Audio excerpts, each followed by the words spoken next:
જો કોઈ તમારી નિંદા કરે તો એના ઉપર ગુસ્સો કરવાના બદલે દયા કરજો, કારણ કે એ જ લોકો પોતાની ઈચ્છા પૂરી ના થાય એટલે ભગવાનની પણ નિંદા કરતા જ હોય છે. નિંદા અને નિંદર ઉપર જે માણસ વિજય મેળવી લે એને આગળ વધવાથી કોઈ નહીં રોકી શકે. નિંદા કેમ થતી હોય છે? બીજાને નીચા દેખાડવા માટે અને પોતાને જાતને મહાન બતાવવા માટે. નિંદા કરવાવાળા માણસો સારા લોકોને બદનામ તો કરી દેશે પણ પોતે એક સારા માણસ કોઈ દિવસ નહીં બની શકે. પ્રશંસા સાંભળીને ખુશ થયેલા કાન જ્યારે નિંદાનો સામનો કરવો પડે એટલે બહેરા કેમ થઈ જતા હશે? નિંદાથી ક્યારેય પીછેહટ ના કરવી, નિંદા કરનારાની સામે જ કામ કરીને દેખાડવું જોઈએ. પ્રતિષ્ઠા વધે એટલે નિંદાનો ટેક્સ તો ચૂકવવો જ પડે, એટલે નિંદાથી ગભરાશો નહીં.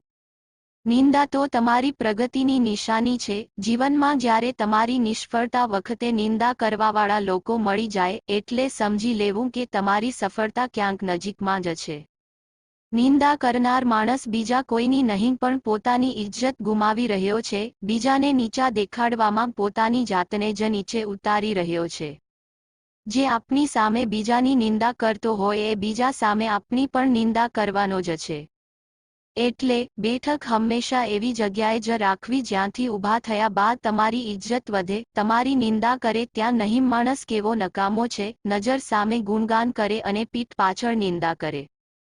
બસ ભરોસો છે તો માત્ર અરીસાનો જે હોય તે સામે જ બતાવી દે. ચાલકી તો ફક્ત માણસો આગળ જ ચાલે સાહેબ, કુદરત આગળ તો માત્ર સચ્ચાઈ ચાલે.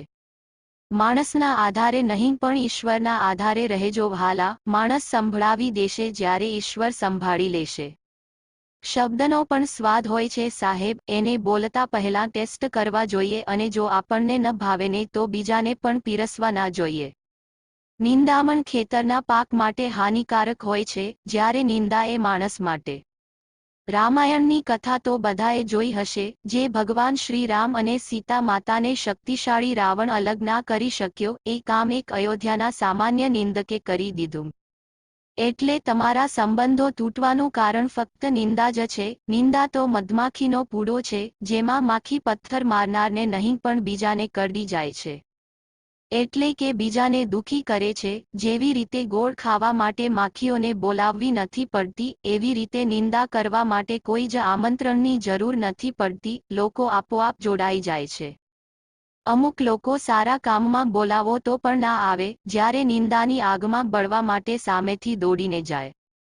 નિંદાની સ્પર્ધામાં એક પછી એક ચડિયાતી કક્ષાનો ખેલાડી હોય છે.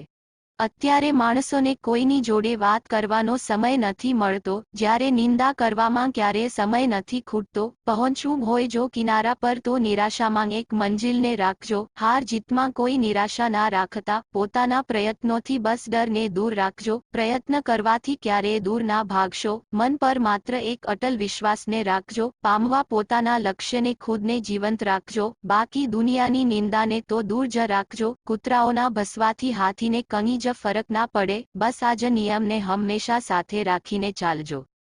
મિત્રો, જો આ વિડિયો તમને પસંદ આવ્યો હોય તો આગળ જરૂર મોકલજો અને આવા પ્રેરણાદાયી વિડિયો જોવા માટે સબસ્ક્રાઇબ કરો અમારી ચેનલને. જય માતાજી.